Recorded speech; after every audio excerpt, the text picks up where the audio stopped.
예수님의 생애를 기록하고 있는 복음서를 보면은 예수님께서 자신의 죽음과 부활에 대해서 3번 말씀하셨다고 기록하고 있습니다.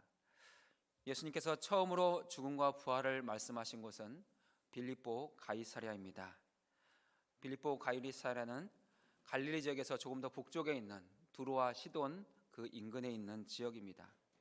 예수님은 그곳에서 사람들이 나를 누구라 하느냐, 너희는 나를 누구라 하느냐 물으십니다. 베드로가 그곳에서 주는 그리스도시요 살아계신 하나님의 아들이십니다 라는 신앙 고백을 하지요. 그 신앙 고백이 있은 후에 예수님께서 처음으로 자신의 죽음과 부활에 대해서 말씀하십니다. 근데 그 주님의 말씀을 베드로는 깨닫지 못합니다. 그래서 상변하지요. 주님 절대 그러실 수 없습니다. 그때 주님이 베드로를 꾸짖으시면서 누구든지 나를 따라오려거든 자기를 부인하고 자기 십자가를 지고 나를 따르라 말씀하십니다. 예수님께서 두 번째로 자신의 죽음과 부활을 말씀하신 곳은 갈릴리입니다.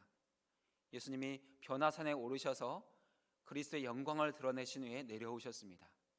근데 그곳에 그 아들이 귀신 들려서 고통하는 아버지가 아들을 데리고 와 제자들에게 고쳐줄 것을 요청했는데 제자들이 고치지 못합니다. 주님이 제자들의 믿음 없는 것을 꾸짖으시고 그 아들을 고쳐주시죠. 많은 사람들이 그 주님의 그 능력을 보고 열광합니다. 그때 주님이 두 번째로 자신의 죽음과 부활에 대해서 말씀하십니다. 근데 이때도 제자들은 그 주님의 말씀을 깨닫지 못했습니다.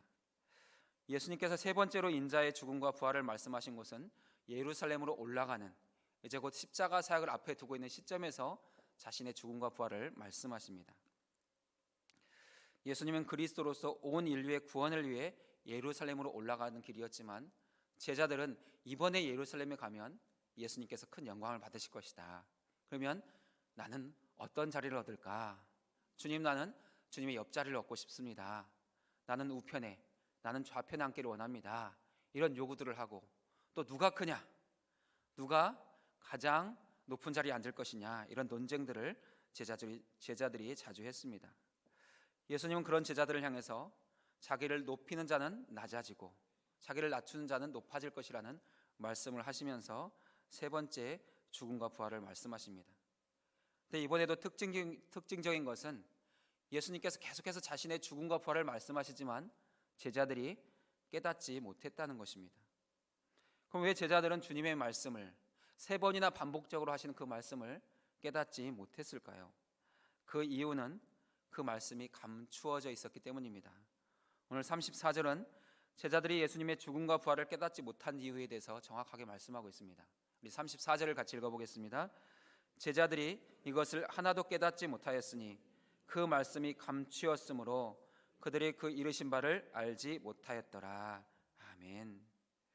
예수님께서 인자의 죽음과 부활에 대해서 3번이나 말씀하셨는데 제자들은 깨닫지 못했고 알지도 못했습니다. 왜냐하면 주님의 말씀이 감추어져 있었기 때문이다 라는 것입니다. 여기서 이 감추어졌다는 것, 이것은 과거로부터 그 상황까지 한 번도 알려진 적이 없고 이해된 적이 없다는 뜻입니다. 주님이 아무리 많이 말씀을 하셔도 제자들은 결코 알 수가 없었다는 것이죠. 그럼 왜 제자들이 깨닫지 못했을까요? 주님이 너무 어렵게 말씀하셨습니까? 주님이 이해하지 못하도록 빙빙 돌려서 말씀하셔서 몰랐을까요? 그렇지 않죠. 주님은 제자들이 잘 알아들을 수 있도록 정확하게 말씀하셨습니다. 그런데 두 가지 이유 때문에 제자들은 주님의 말씀을 깨닫지 못했고 그 말씀이 감추어지게 됩니다. 첫 번째 이유는 제자들이 아직 성령을 받지 못했기 때문입니다. 성령을 받지 못해서 주님이 아무리 좋은 말씀을, 아무리 귀한 말씀을 하셔도 깨닫지 못하고 생각하지 못했다는 것이죠. 또 하나의 이유가 있는데 제자들의 마음에 세상의 영광으로 가득했기 때문입니다. 제자들은 당시 모든 유대인들이 기다리고 있던 메시아를 기다리고 있습니다. 눈에 보이는 세상을 뒤엎어 버릴 수 있는 그런 그리스도를 기다리고 있었습니다. 그들의 마음이 세상의 영광으로 가득했기 때문에 누가 더 높은 자리에 앉을 것인가, 누가 더 주님의 가까이에 있을 것인가, 그런 것들을 그들은 가장 많이 생각하고 있었어요. 그래서 길을 갈 때도 계속해서 서로 논쟁하고 다투는 중이었습니다. 제자들의 마음이 세상의 영광에 집착하고 있었기 때문에 주님이 어떤 말씀을 들려주셔도 그들의 마음에는 들려지지 않았다는 것입니다. 사도 바울은 사람들에게 있는 이런 마음의 상태를 육신의 정욕이다, 육신의 생각이다라고 표현하죠. 로마서 8장 5절과 7절 말씀을 같이 읽어보겠습니다. 육신을 따르는 자는 육신의 일을, 영을 따르는 자는 영의 일을 생각하나니 육신의 생각은 하나님과 원수가 되나니 이는 하나님의 법에 굴복하지 아니할 뿐 아니라 할 수도 없음이라. 아멘. 제자들은 육신을 따르는 사람들입니다. 자신의 주님이 그들과 함께하고 계셔도 여전히 땅의 일, 육신의 일만 생각하고 있습니다. 내가 꼭 옆자리에 앉아야 되는데, 내가 꼭 주님의 우편을 차지해야 되는데, 이런 마음이 가득했다는 것이죠. 그래서 주님이 어떤 말씀을 말씀하셔도 깨달을 수가 없었고 이해할 수가 없었습니다. 그러다 주님은 그 마음 가득히 성령으로 충만하십니다.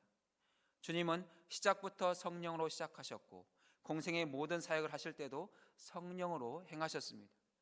말씀 사역, 치유 사역, 기적 사역, 축사 사역 모두 다 성령으로 행하셨죠. 그래서 주님은 그리스도로서의 능력이 있었고 하나님께 영광을 돌릴 수 있으셨습니다. 하지만 제자들은 그 성령에 충만하지 않았고 오직 세상의 영광에 사로잡혀 있어서 주님의 말씀을 알 수 없었다는 것이죠. 우리는 이 새벽 그 제자들이 말씀을 깨닫지 못했다는 이 말씀을 들으면서 오늘 내 마음은 무엇으로 채워져 있는가, 내 안은 무엇으로 충만한가를 돌아보셨으면 합니다. 우리가 하나님의 말씀, 복음을 들을 때마다 잘 깨닫는다면 성령으로 충만한 것입니다. 내 안에 그리스도로 충만한 것입니다. 하지만 아무리 좋은 말씀을 들어도 잘 깨닫지 못하겠고 잘 이해하지 못하고 그 말씀을 들을 때 잠시만 은혜가 있을 뿐 금방 잊어버린다면 우리 안에는 성령으로 충만하지 않은 것입니다. 그리스도로 충만하지 않고 여전히 세상의 영광으로 가득한 것입니다. 내 안에 세상의 영광이 가득하고 세상의 것들이 충만하면 주님의 말씀이 내 안에 들어오지 않습니다. 주님이 내 안에 살아 역사하실 수가 없습니다. 그래서 오늘 우리는 내 안에 무엇으로 충만한가 다시금 돌아보면서 주님, 주의 말씀을 바르게 깨닫고 그 말씀대로 살아날 수 있도록 우리를 성령으로 충만케 하시길 원합니다. 그리스도로 충만케 하시길 원합니다. 그렇게 주님 앞으로 나아갈 수 있으면 좋겠습니다. 그럴 때 주님은 우리에게도 그 주님의 말씀을 깨달을 수 있는 그 은혜를 부어주실 것이고 그 말씀의 능력을 살아갈 수 있도록 인도해 가실 것입니다. 그러면 주님께서 제자들에게 자신의 죽음과 부활을 3번이나 말씀하시면서 제자들이 깨닫기 원했던 복음은 무엇이었을까요? 우리가 본문 말씀을 통해서 깨달아야 되는 십자가의 사랑은 무엇이겠습니까? 주님은 본문을 통해서 크게 3가지의 십자가의 사랑을 말씀하고 계십니다. 이 사랑을 잘 기억하시고 그 사랑을 추구하시고 그 사랑 안에 머무는 우리 모두가 될 수 있기를 주의 이름으로 축원드립니다. 우리 첫 번째 메시지 같이 읽어보겠습니다. 주님의 십자가는 우리의 구원을 위한 약속이며 성취의 사랑입니다. 아멘. 예수님이 고난당하시고 십자가에 못 박혀 죽으신 사건, 이것은 어느 날 갑자기 이루어진 것이 아닙니다. 주님의 죽음과 부활은 이미 여러 선지자를 통해서 예언된 말씀이고 기록된 말씀이고 성취된 말씀입니다. 우리 31절을 같이 읽어보겠습니다. 예수께서 12 제자를 데리시고 이르시되 보라, 우리가 예루살렘으로 올라가노니 선지자들을 통하여 기록된 모든 것이 인자에게 응하리라. 아멘. 예수님은 제자들에게 자신이 당하게 될 죽음과 부활에 대해서 3번 말씀하셨습니다. 그 가운데 3번째 말씀은 예수님의 죽음과 부활이 누구의 뜻을 따른 것이며 누구를 위한 것인지를 분명하게 밝히고 있습니다. 예수님은 자신의 죽음과 부활이 철저하게 아버지 하나님의 뜻에 의한 것이라는 것을 밝히고 있죠. 아버지의 사랑으로 시작되었다는 것을 보여주고 있습니다. 그 말씀이 선지자들을 통하여 기록된 모든 것이죠. 예수님의 죽으심과 부활은 어느 날 갑자기 이루어진 것이 아닙니다. 선지자들을 통하여서 계속해서 말씀된 것이고 약속된 것입니다. 선지자가 어떤 사람입니까? 하나님께서 하나님의 뜻을 알리시기 위해서, 하나님의 말씀을 전달하시기 위해서 보내신 하나님의 전령이고 하나님의 사자입니다. 그래서 선지자들이 말한 모든 것은 하나님의 뜻인 것이죠. 하나님의 마음인 것입니다. 구약 성경에는 예수님의 죽음과 부활을 기록하고 있는 선지자의 말씀이 많습니다. 그 가운데 첫 번째 말씀이 창세기 3장 15절이죠. 모세가 기록한 말씀입니다. 내가 너로 여자와 원수가 되게 하고 내 후손도 여자의 후손과 원수가 되게 하리니 여자의 후손은 내 머리를 상하게 할 것이요 너는 그의 발꿈치를 상하게 할 것이니라. 이 말씀 외에도 구약 성경에는 30번 이상의 예수님의 죽음과 부활에 대한 말씀이 있습니다. 대표적인 몇 가지를 살펴보면 이사야 선지자가 기록한 말씀이 있죠. 이사야 선지자는 주님의 고난 당하심에 대해서, 고난 중에 침묵에 대해서, 또 부자의 무덤에 함께 장사될 것을 기록하고 있습니다. 스가랴는 예수님이 나귀를 타고 입성할 것을 기록합니다. 그리고 은 30에 팔릴 것이라는 것, 그 옆구리가 창에 찔릴 것이라는 것을 말씀하고 있습니다. 시편의 기록에 보면은 그 손과 발이 찔릴 것이라는 것을 말씀합니다. 조롱당하고 모욕당할 것이라는 것을 말씀합니다. 또한 쓸개즙을 마시게 될 것이라는 것을 기록하고 있습니다. 그 뼈가 하나도 꺾이지 않을 것이라는 말씀을 하고 있습니다.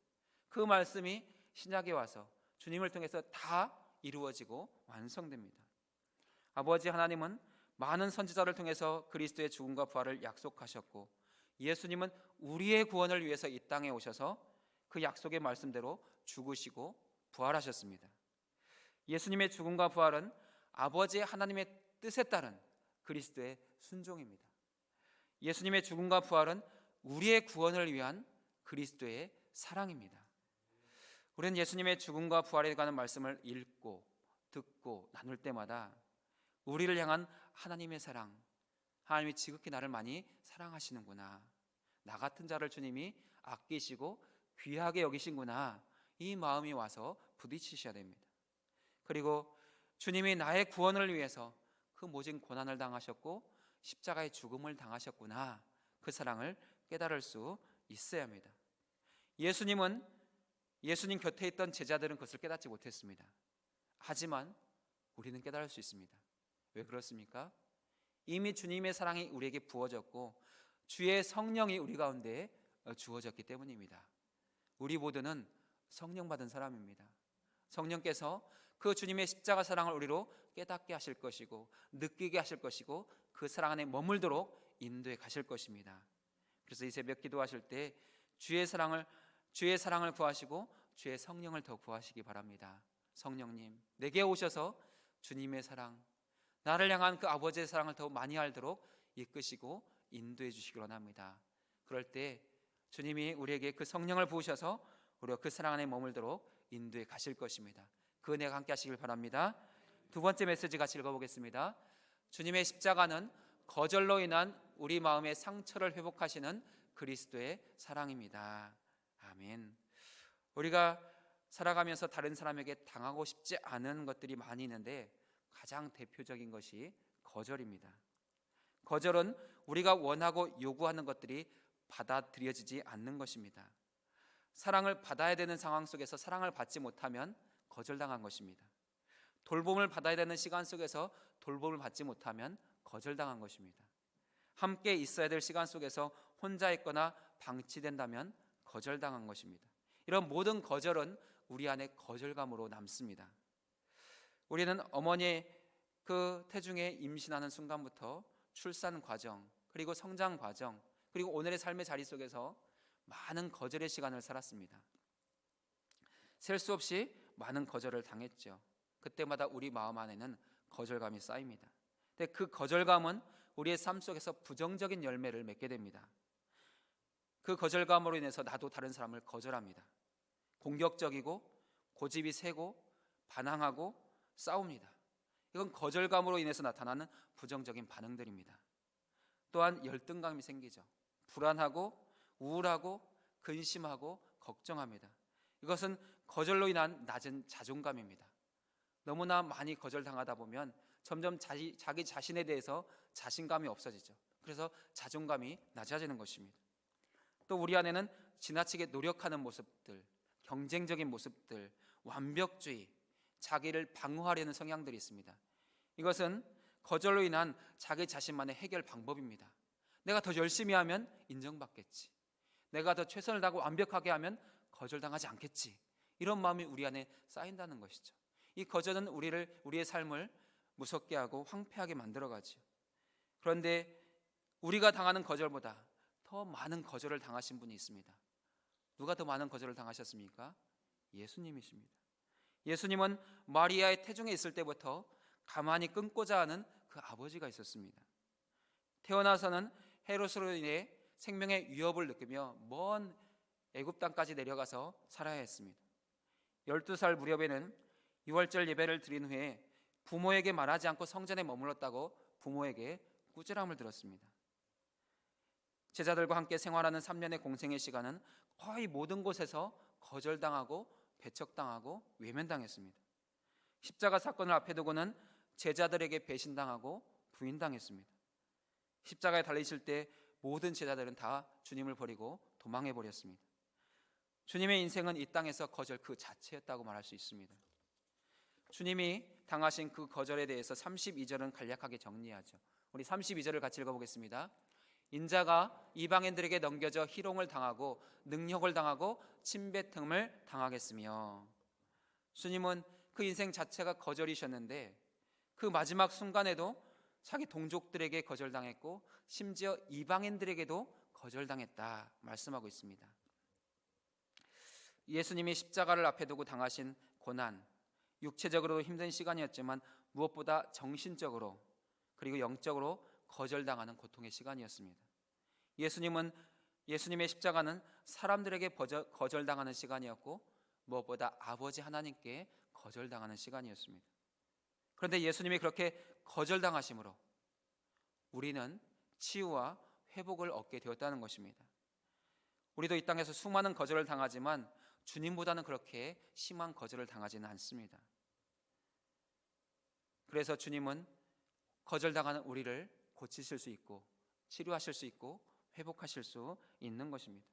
주님은 우리보다 더 심한 거절, 모욕, 치욕을 당하셨기 때문에 우리가 이 땅에서 당하는 모든 거절의 마음들을 치료하시고 회복하실 수 있습니다.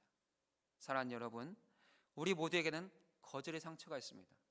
여러분이 잘 이해하든지 깨닫지 못하든지 우리는 늘 많은 거절 속에서 살아갑니다. 부모에게 거절당하고 형제에게 거절당하고 친구에게, 이웃에게, 성도들에게 거절당합니다. 우리 안에는, 내 안에는 나도 알지 못하는 거절의 상처가 있다는 것을 인정하시고 상처 입은 치유자이신 주님께로 나가실 수 있길 바랍니다. 주님, 내가 늘 내 마음에 많은 상처가 있습니다. 많은 거절감이 있습니다. 주님은 나보다 더 많은 거절을 당하셨는데 주님의 사랑으로 치유되기를 원하고 회복되기를 원합니다. 주님 앞에 여러분의 마음을 내어놓으실 때 주는 그 여러분의 마음을 만지시고 치료하시고 회복해 주실 것입니다. 그 은혜가 이 새벽에도 함께 하시기를 주의 이름으로 축원드립니다. 세 번째 메시지 같이 읽어보겠습니다. 주님의 십자가는 우리의 영혼과 육체의 질병을 치료하는 여호와라파의 사랑입니다. 아멘. 주님이 고난 당하시는 과정, 죽음, 그리고 죽음 이유를 살펴보면 주님의 죽음은 쉽고 편안한 죽음이 아니었습니다. 주님의 고난과 죽음은 우리가 생각할 수 있는 그 이상의 죽음이었습니다. 주님은 겟세마네 동산에서 체포되신 후에 대제사장, 빌라도, 헤롯, 그리고 골고다 언덕의 십자가까지 끌려가는 동안 많은 매를 맞았습니다. 많은 찔림을 당했습니다. 많이 상했고 징계받았고 채찍에 맞았습니다. 심지어 예수님은 십자가 위에서 죽은 후에도 창에 찔리는 그 모든 고통을 당하셨습니다. 주님은 그 모든 고통의 순간 그 피를 땅에 쏟아놓으셨습니다. 그 생명을 땅에 부으셨습니다. 그런데 예수님이 그 죽음의 과정에 당하신 그 모든 주님의 고난당하심, 주님의 물과 피가 이 땅에 쏟아짐으로 우리에게는 새로운 생명의 길이 열렸고 치료와 회복의 길이 열리게 되었습니다. 그 설명이 33절입니다. 우리 33절 같이 읽어보겠습니다. 그들은 채찍질하고 그를 죽일 것이나 그는 3일 만에 살아나리라 하시되. 아멘. 예수님은 많은 매를 맞으셨고 많이 찔리셨고 상하셨고 채찍에 맞으셨습니다. 그리고 십자가에 못 박혀 죽음 당하셨습니다. 그러나 예수님은 죽음으로 모든 인류의 그 구원의 사명을 완성하신 것이 아니라 부활을 통해서 완성하셨다는 것입니다. 그를 죽일 것이나 3일 만에 살아나리라. 예수님은 비록 십자가에서 죽으셨지만 살아나심으로 그를 믿는 모든 자들의 영과 혼과 육체를 치료하고 살릴 수 있는 치료의 주님이 되셨습니다. 주님의 죽음과 부활은 나는 너를 치료하는 여호와임이라 말씀하신 그 여호와 하나님의 실존이 되었고 현존이 되었습니다. 주님이 당하신 찔림, 상함, 징계, 채찍에 대해서 우리가 그 채찍으로 우리가 어떤 구원을 받았는지 이사야는 분명하게 말씀합니다. 이사야 53장 5절을 보면은 그가 찔림으로 우리가 허물에서 사함을 받았다. 그가 상함으로 우리의 죄악이 용서받았다. 그가 징계받음으로 우리가 평화를 누리게 되었다. 그가 채찍에 맞음으로 우리가 나음을 받았다 선포하고 있습니다. 베드로전서 2장 4절에서 그가 채찍에 맞음으로 너희는 나음을 얻었다 선포하고 있습니다. 그렇습니다. 예수님의 십자가는 우리의 영과 혼과 육체를 치료하고 회복하는 살림의 사건이고 구원의 사건입니다. 우린 예수님의 십자가를 바라볼 때마다 이 예수님의 세 가지 사랑을 깊이 기억하실 수 있길 바랍니다. 예수님의 십자가는 구원에 대한 약속과 성취의 사랑입니다. 예수님의 십자가는 거절로 인한 모든 우리의 마음의 상처를 치료하는 치료의 사랑입니다. 예수님의 십자가는 우리의 영과 육체와 또한 모든 병을 고치는 주님의 치료의 사랑입니다. 깊어져가는 사순절의 시간, 말씀과 기도의 자리를 지켜가면서 성령의 가르쳐 주시는 그 은혜와 감동으로 주님의 십자가 사랑을 더 깊이 깨닫고 느끼고 그 사랑 안에 머무는 은혜가 함께 하시기를 주의 이름으로 축원합니다. 우리 말씀을 기억하며 함께 찬양으로 주님 앞에 나가겠습니다. 우리가 주님께 받은 사랑 어떻게 말로 다 표현할 수 있겠습니까? 그래도 그 사랑을 우리가 함께 고백하며 찬양하도록 하겠습니다. 이제는 우리 주님 예수 그리스도의 은혜와 하나님 아버지의 극진하신 사랑하심과 성령의 교통하심이 예수님의 십자가 사랑이 구원에 대한 약속과 성취의 사랑인 것을 알고 거절로 인한 그 마음의 상처가 주님의 그 사랑 안에서 치유되기를 바라며 우리의 모든 육체의 질병과 모든 상처조차도 온전히 회복되기를 바라는 그 사모하는 마음으로 날마다 기도하며 주님의 사랑 안에 거하기를 바라는 모든 성도들 가운데, 성도들의 주신 기도의 소원 가운데, 또 우리의 주일 예배 가운데 이제로부터 함께 하시기를 간절히 축원하옵나이다. 아멘.